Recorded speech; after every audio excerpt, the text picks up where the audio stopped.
आज की कहानी है एक ऐसे कैदी की जो हर बार जेल से भाग निकलता है, फिर चाहे कितनी भी सिक्योरिटी क्यों ना हो। ये कहानी है जापान के सबसे खूंखार कैदी सुजुकी की, जो इस समय जापान की सबसे हाई सिक्योरिटी जेल में अपनी सजा काट रहा है। चेकिंग ड्यूटी पर घूम रहे गार्ड्स के जाने के बाद सुजुकी अचानक मुस्कुराया और अपना एक दांत बाहर निकाल लिया। कुछ देर बाद गार्ड्स फिर से चेकिंग करने आए, लेकिन इस बार सुजुकी फरार हो चुका था। उन्हें वहाँ किसी के मौजूद होने का शक हुआ, लेकिन सुजुकी भी कोई कच्चा खिलाड़ी नहीं था। वो बिना आवाज किए रोशनी से बचता हुआ इधर से उधर छुपता रहा। जब गार्ड्स ने आइसोलेशन सेल की दोबारा चेकिंग की तो वो समझ गए कि सुजुकी भाग चुका है। उन्होंने तुरंत बाकी के गार्ड्स को बुलाया और देखते ही देखते वहाँ भीड़ इकट्ठा हो गई। जब सुजुकी छत से भाग रहा था तो जोर जोर से जेल के सायरन बजने लगे। अचानक जोरदार बारिश शुरू हो गई और हमें पीछे की कहानी दिखाई जाती है। 12 साल पहले कुछ कैदियों को एक जेल में लाया गया था। उनमें से एक सुजुकी भी था जो वहाँ 10 साल की सजा काटने आया था। क्योंकि वो कभी कुछ बोलता नहीं था तो सबने मान लिया कि वो शायद गूंगा है। उसकी छाती पर माउंट फिजी का उल्टा टैटू भी था। सुजुकी उस समय भी जेल से भागने के लिए मशहूर था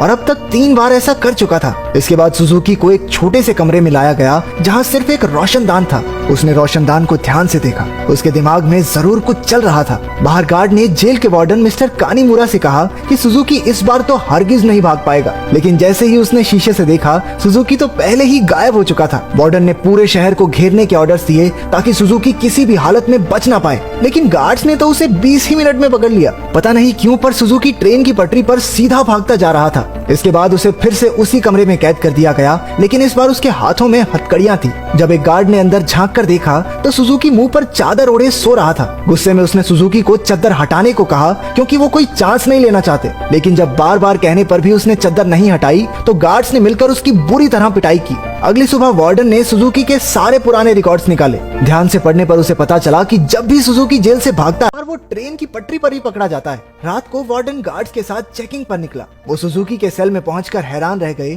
क्योंकि उसने किसी तरह अपनी हथकड़ियां खोल दी थी। गुस्से में गार्ड्स ने उसे मारते हुए पूछा, कैसे खोली हथकड़ियां? हाँ, कैसे खोली हथकड़ियां? लेकिन हमेशा की तरह सुजुकी चुप रहा। एक बार फिर से उसकी जमकर धुलाई हुई। एक दिन सुजुकी एक छोटी सी तार से खेल रहा था जिसे किसी तरह छुपाकर वो जेल के अंदर ले आया था। सवाल ये उठता है कि वो इस तार को अंदर लाया कैसे? मुंह में छुपा के? ना, गू में छुपा के। इसी तार की मदद से वो अपनी हथकड़ियां खोलता था। कुछ दिन बाद वार्डन एक हफ्ते की छुट्टी पर अपने घर चला गया।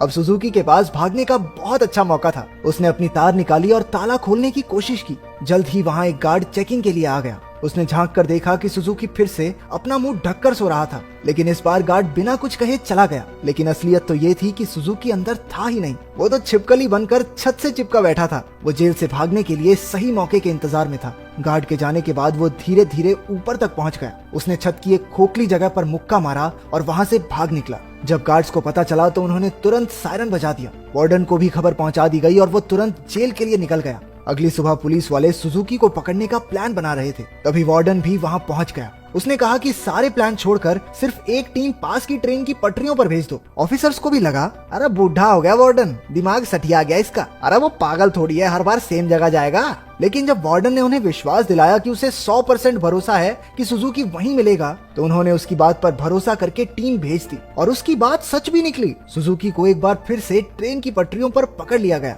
जेल से निकलने में तो ये चाचा चौधरी बन जाता है, कंप्यूटर से तेज दिमाग। बाद में क्या हो जाता है इसे? क्योंकि वार्डन की सूझबूझ की वजह से सुजुकी पकड़ा गया तो उसके काम से खुश होकर उसे प्रमोट कर दिया गया। अब वो एक बड़ा ऑफिसर बन चुका था जो देश की सारी जेलों में जाकर कैदियों की हालत की चेकिंग करता था। उधर सुजुकी एक बार फिर से भाग निकला और फिर से पटरियों पर पकड़ा गया। हर साल उसे एक नई जेल में भेजा जाता जिसमें और ज्यादा टाइट सिक्योरिटी होती, लेकिन वो हर जगह से बचकर निकल जाता था। इसी वजह से मीडिया ने उसे स्टार भगौड़े का खिताब दिया और वो पूरे देश में मशहूर हो गया। 12 साल बाद उसे सेंट्रल जेल में लाया गया। यहाँ वो कड़ी सिक्योरिटी में था क्योंकि 10 गार्ड सिर्फ उसी पर निगरानी रखने के लिए खड़े थे। उसका कमरा भी पूरी तरह सीमेंट से बना था और दरवाजे पर कई ताले थे। ये वही आइसोलेशन सेल है जो हमने कहानी की शुरुआत में देखा था।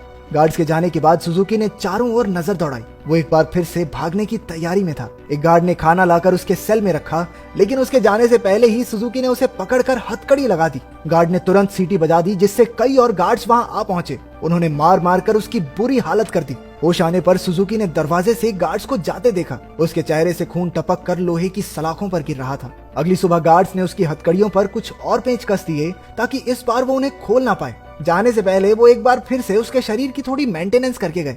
इसी तरह सुजुकी के दिन बीत रहे थे। वो जानबूझकर गार्ड से पंगे लेता, वो उसे मारते और फिर वो अपना खून लोहे की सलाखों पर टपकाता। एक दिन गार्ड्स ने उसे इतना मारा कि उसका दांत टूटकर गिर गया, लेकिन सुजुकी ने उसे उठा लिया और उसे देखकर अजीब तरीके से मुस्कुराने लगा। ऐसा लग रहा था जैसे ये सब उसके प्लान का ही हिस्सा है। इसके बाद सुजुकी दीवार पर अपने दांत से कुछ बनाने लगा। कुछ हफ्तों बाद सुजुकी ने एक और गार्ड पर हमला कर दिया। इस बार उसे सबसे खतरनाक सजा दी गई। उन्होंने उसे एक लंबी जंजीर से बांधकर ऊपर लटका दिया। 1 साल बीत गया और सुजुकी अभी भी सजा काट रहा था। उसकी हालत बहुत बुरी हो चुकी थी। शरीर सड़ने लगा था और उसके घावों पर कीड़े पड़ चुके थे। आखिरकार उस शाम गार्ड्स ने आकर उसकी जंजीरें खोल दी। पूरे 1 साल बाद उसे चैन की सांस आई थी। उधर पुराना वार्डन मिस्टर कानेमुरा वहां की जांच करने पहुंचा। उसने आइसोलेशन सेल में जाकर देखा कि सुजुकी की हालत बहुत खराब थी, लेकिन वो उसे नजरअंदाज करके वहां से चला गया। इसके बाद वही रात आई जहां से कहानी की शुरुआत हुई थी। जब बाहर बिजली कड़कने लगी तो सुजुकी ने अपने प्लान को अंजाम दिया। उसने अपना दांत निकाला और हथकड़ियों के पेंच खोलने लगा। असल में सुजुकी दीवार पर दांत से कुछ बनाता नहीं था, बल्कि वो तो उसे घिस घिस कर तीखा कर रहा था ताकि उसके इस्तेमाल से पेंच खोल सके। हथकड़ियों से आजाद होकर उसने दरवाजे पर जाकर लोहे की सलाखों को धक्का देना शुरू किया। लगातार खून टपकने की वजह से सलाखों पर जंग लग चुका था। कुछ ही पलों में सलाखें टूट गई और सुजुकी जेल से फरार हो गया। इसके बाद सुजुकी के जन्म की कहानी बताई गई। उसके पैदा होते ही उसकी माँ की मौत हो गई थी और उसका बाप जेल में सड़ रहा था। इसी वजह से वो अपने रिश्तेदारों के घर पला। एक दिन सुजुकी जंगल में प्रैक्टिस कर रहा था जब उसे दूर से एक आदमी आता दिखाई दिया। ये कोई और नहीं उसका बाप था। उन्होंने कुछ समय बातें की और तभी उसने अपने पिता की छाती पर माउंट फिजी का एक टैटू देखा। बदकिस्मती से जल्द ही वहाँ कुछ पुलिस वाले आ गए जो सुजुकी के पिता को पकड़ना चाहते थे। वो उन्हें देखकर रेल की पटरी पर सीधा सीधा भागने लगा। इस दिन सुजुकी ने कसम खाई कि एक ना एक दिन अपने पिता से जरूर मिलेगा। वर्तमान समय में सुजुकी फरार होकर एक बार फिर से पटरियों पर दौड़ रहा था। मिस्टर कानीमुरा ने पीछे से उसे रुकने के लिए आवाज दी और हैरानी की बात यह थी कि वो रुक भी गया। कुछ ही देर में गार्ड्स की एक टीम आकर उसे पकड़कर ले गई। देश की सबसे कड़ी सिक्योरिटी की जेल भी सुजुकी को नहीं रोक पाई, इसलिए मिस्टर कानीमुरा ने उसे धरती की सबसे खतरनाक जेल प्रिजन आइल में भेजने के ऑर्डर्स दे दिए। प्रिजन आइल किसी मामूली जेल की तरह नहीं थी। वो समंदर के बीचों बीच बनी थी जहाँ लगातार तेज बहाव रहता था और सबसे जरूरी बात वहाँ ट्रेन की पटरी तो बिल्कुल नहीं थी। और तो और समंदर शार्क्स से भरा हुआ था, इसलिए वहाँ से भागकर बच निकलना एकदम नामुमकिन था। जेल के अंदर के हालात भी इतने ही खतरनाक थे। पूरी जेल में चारों ओर हजारों गार्ड्स थे और अगर कोई कैदी भागने की कोशिश करता तो उसे देखते ही गोली मार देने के ऑर्डर्स थे। जब सुजुकी वहां पहुंचा तो उसे तुरंत उसके सेल में बंद कर दिया गया। वो कोई कमरा नहीं बल्कि कुछ रॉड्स थी जिन्हें सुजुकी के शरीर के आसपास ऐसे जोड़ दिया गया था जिससे भागना तो दूर वो हिल डुल भी ना सके। उधर कानीमुरा ने जेल की लाइब्रेरी में जाकर सुजुकी के बारे में जानकारी निकालनी शुरू कर दी। ढूंढने पर उसे कुछ पुरानी फाइल्स मिली जिन्हें वो पढ़ने लगा। उधर जेल में सुजुकी ध्यान लगाकर खड़ा था। हालांकि बाकी लोगों के लिए वहां से भागना नामुमकिन था, लेकिन सुजुकी के दिमाग में कुछ तो खिचड़ी पक रही थी। अचानक उसने अपने दोनों कंधों को डिसलोकेट कर लिया और उस छोटी सी जगह से सिकुड़कर धीरे धीरे बाहर निकलने लगा। एक कैदी ने उसे ऐसा करते देख लिया, लेकिन वो इतना नशे में भंट था कि कुछ बोल नहीं पाया। उधर कानीमुरा अभी भी अपनी रिसर्च कर रहा था कि जेल के सायरन बजने लगे। हालांकि परेशान होने की बजाय जेल का वार्डन खुश हो गया, क्योंकि वहां से बचकर निकलने का कोई रास्ता था ही नहीं। ऊपर से आज सारे गार्ड्स को एक कैदी को गोली मारने का मौका मिलेगा। मिस्टर कानीमुरा ने उसे समझाने की कोशिश की कि सुजुकी कोई आम कैदी नहीं है, लेकिन वार्डन ने उसकी बात को नजरअंदाज कर दिया। अगली सुबह कई गार्ड्स को बंदूकें देकर पूरे आइलैंड में फैला दिया गया। वार्डन अपने आदमियों को कुछ समझा रहा था कि वहाँ मिस्टर कानीमुरा आ गया। उसने वार्डन को बताया कि सुजुकी असल में अपने बाप को ढूंढने आया है जो इसी आइलैंड पर कैद है। ये सुनकर सब हक्के बक्के रह गए और तभी सुजुकी की असलियत का खुलासा हुआ। असल में अब तक जो भी हुआ वो सब सुजुकी के प्लान का एक हिस्सा था। वो बार बार जेल से भागकर जानबूझकर पकड़ा जाता था ताकि आखिरकार प्रिजन आइल तक पहुंच सके। उसका असली मकसद था अपने पिता को आजाद करवाना। आखिरकार सुजुकी अपने पिता से मिला और एक दूसरे को इतने साल बाद देखकर दोनों खूब रोए। बदकिस्मती से मिस्टर कानीमुरा वार्डन और बाकी के गार्ड्स के साथ वहीं आ रहा था, लेकिन उनके पहुंचने से पहले ही सुजुकी उस बूढ़े आदमी के साथ गायब हो गया। सुजुकी अपने पिता को आइलैंड के छोर तक ले आया। उसने पहले से ही वहाँ एक पैराग्लाइडर तैयार कर रखा था। दोनों पैराग्लाइडर पर चढ़े और दूर उड़ गए।